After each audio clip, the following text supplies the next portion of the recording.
10 రోజుల్లో మొదలయ్యే T20 world కప్‌కి మన టీమిండియా కంప్లీట్‌గా రెడీగా ఉన్నట్టేనా? బ్యాటింగ్, బౌలింగ్, ఫీల్డింగ్ ఇలా అన్నింట్లోని పర్ఫెక్ట్‌గా ఉంది అని మీకు అనిపిస్తుందా? అలా అన్నిట్లో పర్ఫెక్ట్‌గా ఉందని మీకు అనిపిస్తే కింద కామెంట్ చేయండి. Team India is perfect team for T20 world cup అని. లేదు అనుకుంటే ఒకసారి వీడియో వినండి.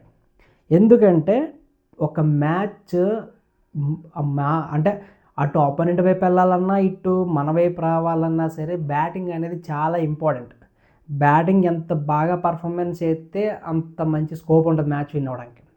అలాంటి బ్యాటింగ్ అంటే మన ఇండియాలో ఎస్పెషల్‌గా చెప్పవసరం లేదు, మంచి బ్యాటింగ్ వికెట్స్ ఉంటాయి. దట్టు స్పిన్ వికెట్స్ కూడా ఉంటాయి.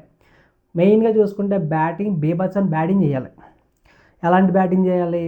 అసలు బౌలర్లకి ఎలా కొట్టుతామో తెలియకుండా ఆ విధంగా అంటే ఇప్పుడు మన ఇండియన్ టీమ్ బ్యాటింగ్ స్టాండర్డ్స్ చూస్తే అభిషేక్ శర్మ, సూర్యకుమార్ యాదవ్, ఇషాన్ కిషన్, తిలక్ వర్మ, హార్దిక్ పాండ్యా, రింకు సింగ్, శివం దుబే వీళ్ళందరూ ఇచ్చి పడేస్తున్న స్కోర్లు ఎలా ఉన్నాయంటే బాల్ కొడుతుంటే నిమ్మగా అయిపోతుంది. పైకి ఆ రేంజ్ బ్యాటింగ్ చేస్తున్నారు. ఇలాంటి టైంలో బ్యాటింగ్ అనేది చాలా ఇంపార్టెంట్ మన అందరికీ తెలుసు.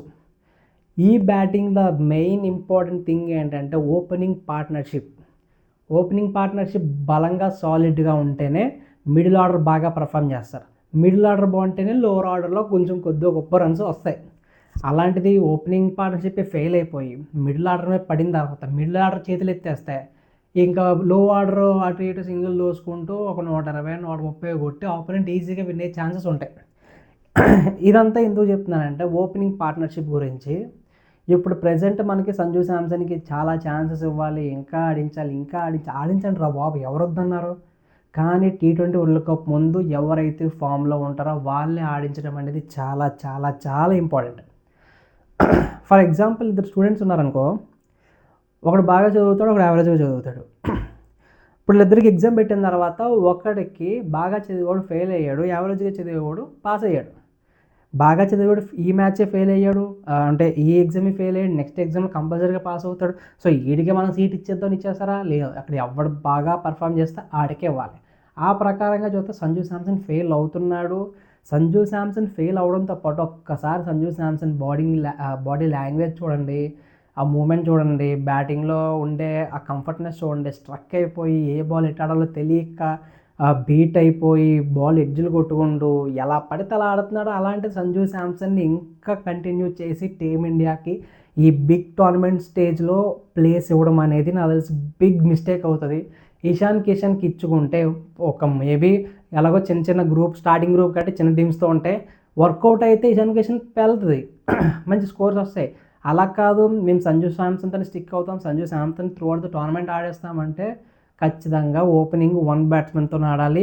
ఆ 1 బ్యాట్స్మెన్ కూడా చాలా ప్రెజర్లోకి వెళ్ళిపోయే అవకాశం ఉంది. ఎందుకంటే మనం న్యూజిలాండ్తో జరిగిన 4th టీ20ఏలో అభిషేక్ శర్మ స్ట్రైక్ తీసుకున్నాడు. ఎప్పుడు శాంసన్ స్ట్రైక్ తీసుకునేవాడు. ఎందుకంటే శాంసన్ ప్రెజర్లో ఉంటున్నాడు, ఈ శాంసన్ మనం దూరంగా పట్టాలి, 2-3 బాల్ ఆడించాలి, స్కోర్ ఆడించాలి అన్న ఉద్దేశంతో అభిషేక్ శర్మ స్ట్రైక్లోకి వెళ్ళాడు. అభిషేక్ శర్మ ఫస్ట్ బాల్కి అగ్రెషన్తో అవుట్ అయిపోయాడు. ఒకవేళ ఇదే కనుక టీ20 వరల్డ్ కప్లో ఏ పాకిస్తాన్ మ్యాచ్ మీద కానీ లేదంటే ఈ సెమీఫైనల్లో కానీ ఫైనల్లో కానీ రిపీట్ అయితే ఏంటి పరిస్థితి? ఇద్దరు టీం ఓపెనర్లు కాస్త మనం ఆడే 6-7 బ్యాటర్స్ కాస్త ఒక 2 పోయి 5 కానీ 6 కానీ బ్యాటర్స్ ఆడాల్సిన పరిస్థితి వస్తుంది.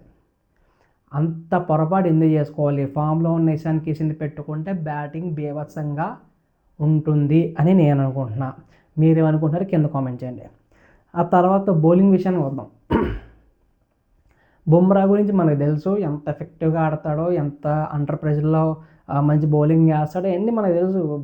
బుమ్రా గురించి ఎప్పుడు మనకి స్ట్రైక్ కావాలి, క్యాప్టెన్కి వికెట్ కావాలి ఓవర్లు అనుకున్నప్పుడు ఖచ్చితంగా వికెట్ ఇచ్చే పోతాడు. అవతలవాడికి బాల్ ఎటు వస్తుంది ఎటు వెళ్తుందో కూడా తెలియదు, ఎలా అయిపోతాడో అడిగే తెలియదు, అయిపోతాడు. కానీ ఇప్పుడు వచ్చే కన్ఫ్యూజన్ ఏంటంటే హర్షిత్ రాణా, హర్షదీప్ సింగ్ని ఈ పేసర్ని ఎలా యూజ్ చేసుకుంటారు? ఉంటే హర్షదీప్ ఉంటాడు, లేదంటే హర్షిత్ రాణా ఉంటాడు, లేదంటే వీరిద్దరు లేకపోతే బుమ్రాని కూర్చోబెడతారు. వీళ్ళు ముగ్గురిని ఆడితే టీం కాంబినేషన్ ఎలా సెట్ అవుతుంది?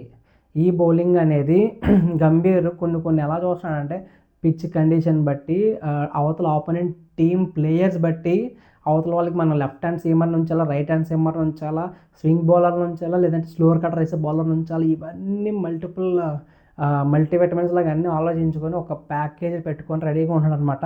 ఏ బౌలర్కి ఏ బుల్లెట్ దింపాలి, ఎలా దింపాలి, ఏ ప్లేయర్కి ఎవరిని దింపాలి అనేది సెట్ చేసుకుంటున్నాడు.